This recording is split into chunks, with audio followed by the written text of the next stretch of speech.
سلام دوستان، تو این ویدیو میخوایم با همدیگه در ارتباط با دغدغه اصلی طراحهای مد و فشن یا علاقه‌مندان دنیای مد صحبت کنیم و اون اینه که بازار کار رشته طراحی لباس به چه صورته و آیا با اومدن هوش مصنوعی قراره جای طراحی لباس گرفته بشه یا اینکه نه.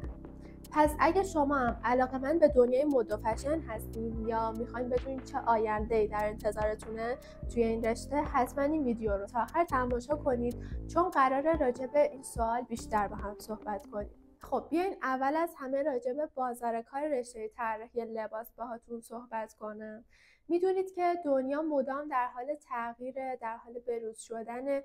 پس توی لباس ها هم این تغییر رو ما میتونیم ببینیم. مدام ترندهای جدید میان و ما احتیاج به سبک‌های جدید و خلاقیت داریم توی لباس ها هم. طراحی لباس میتونن با برندهای بزرگ، با مزونهای لوکس یا حتی به صورت مستقل خودشون فعالیت کنن و کار خودشون رو داشته باشن، یعنی در واقع برند خودشون رو ثبت کنن یا اینکه مزون خودشون رو بزنن. اینکه درآمدشون به چه صورته بستگی به شهرتشون، موقعیت جغرافیاییشون و مهارتشون داره که هر چقدر شما مهارت بیشتر و تجربه بیشتری کسب کنی، با تلاش و پشت کارت میتونی درآمد خیلی فوق‌العاده‌ای داشته باشی.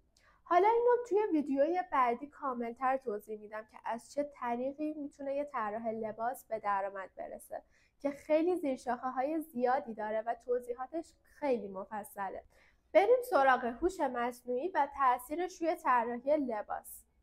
امروزه یه سری برنامه ها اومدن مثل برنامه کلوتریدی، برنامه جمینی که اینا دارن کار طراحی لباس رو آسون میکنن. حالا با توجه به این، آیا قراره که هوش مصنوعی جای طراحی لباس رو بگیره؟ خب معلومه که نه. هوش مصنوعی به ما طراحی لباس کمک میکنه که خلاقیت خودمون رو بیشتر کنیم توی طراحیامون و فرایند طراحی رو برای ما طراحی لباس آسان‌تر و سریع‌تر میکنه. و این اصلا به این معنی نیست که قرار هوش مصنوعی جای طراحی لباس رو بگیره. حس زیباشناسی که طراحای لباس دارن و یه انسان میتونه داشته باشه و اون خلاقیتی که یه انسان میتونه داشته باشه هیچ جوره نمیشه از طریق هوش مصنوعی یا از طریق یه ماشین جایگزین بشه. پس خیالتون از این بابت راحت بشه. میخوام در ادامه بهتون بگم که هوش مصنوعی چجوری میتونه به طراحای لباس توی فرایند طراحی کمک کنه. طراحای لباس دیگه احتیاج نیست که طرحشون رو 0 تا 100 رو به صورت دستی روی کاغذ بکشن و اگه جایی رد شد توسط کارفرما و مورد قبولشون واقع نشد، بیان دوباره اون طرح رو از اول با اصلاحاتش روی کاغذ بکشن.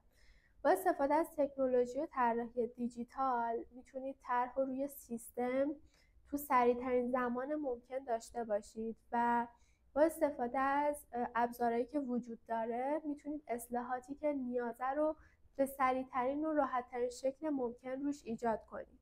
دومیش مدل سازی سه‌بعدی و نمونه سازی مجازیه که قطعاً هر کسی دوست داره اون لباسی که طراحی شده رو بتونه تن یه مانکن به صورت سه‌بعدی ببینه که به چه حالتی در میاد، ببینه روی تن مانکن هم اون لباس خوب در میاد یا الان فقط نقاشیش یا طراحیش روی کاغذ خوب در اومده.